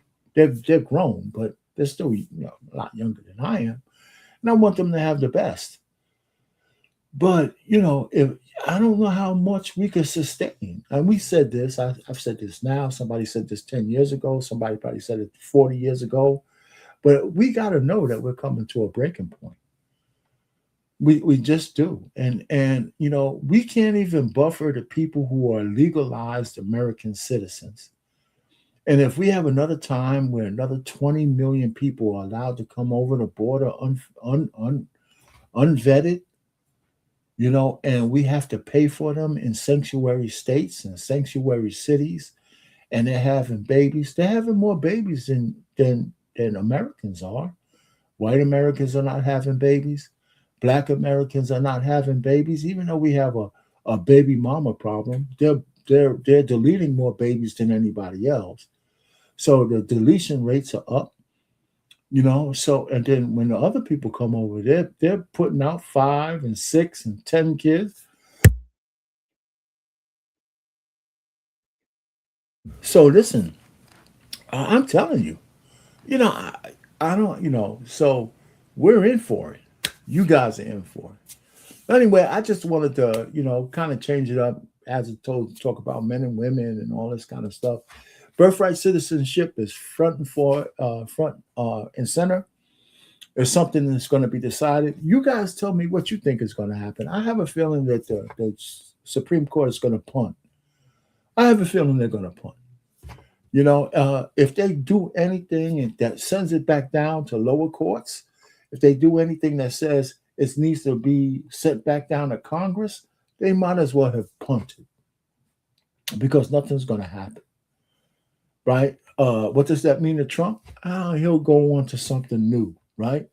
He'll put out some kind of stupid tweet or some kind of idios, whoever he has writing these stupid thread posts. He's going to put out something that's going to be incendiary and dumb.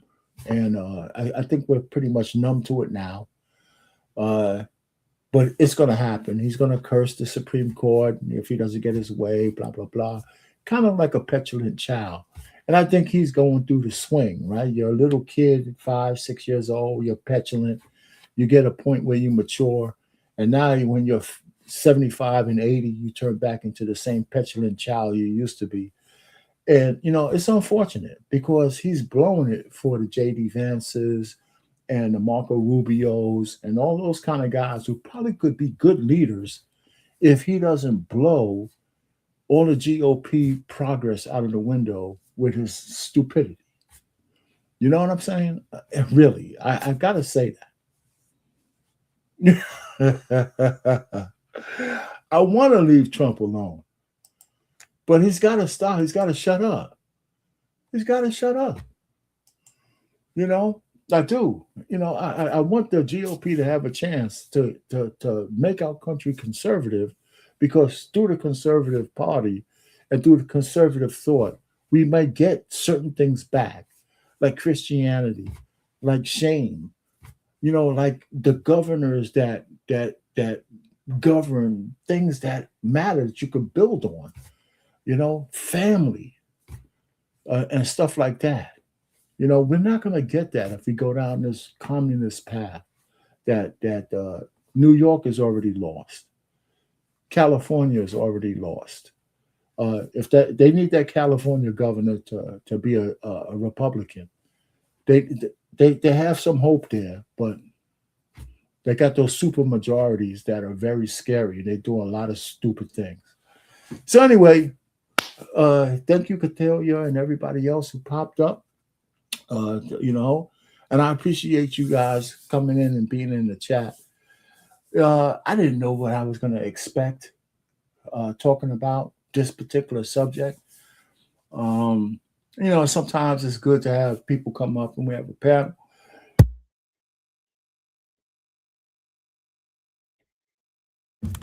Excuse me, I guess, I've got this congestion. But anyway, it was good. And I'll be here next week, on Monday with something else to talk about at 7:00 Eastern. So come on back and stuff like that. With Black Man Unfiltered, we're here. It's the Boomer Show. Tomorrow, I think we're flipping tables Wednesday there's a sports show, and then there's another liberal show after that. I don't know what the title is.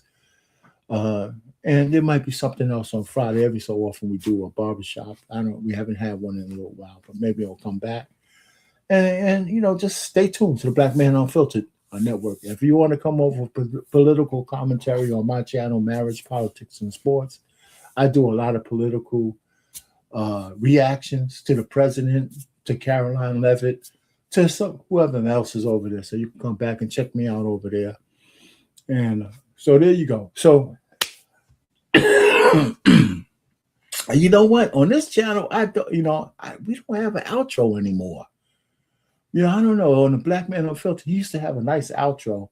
He doesn't do it, so we're gonna have to get on BMU for that. You okay? So other than that, I just end the stream.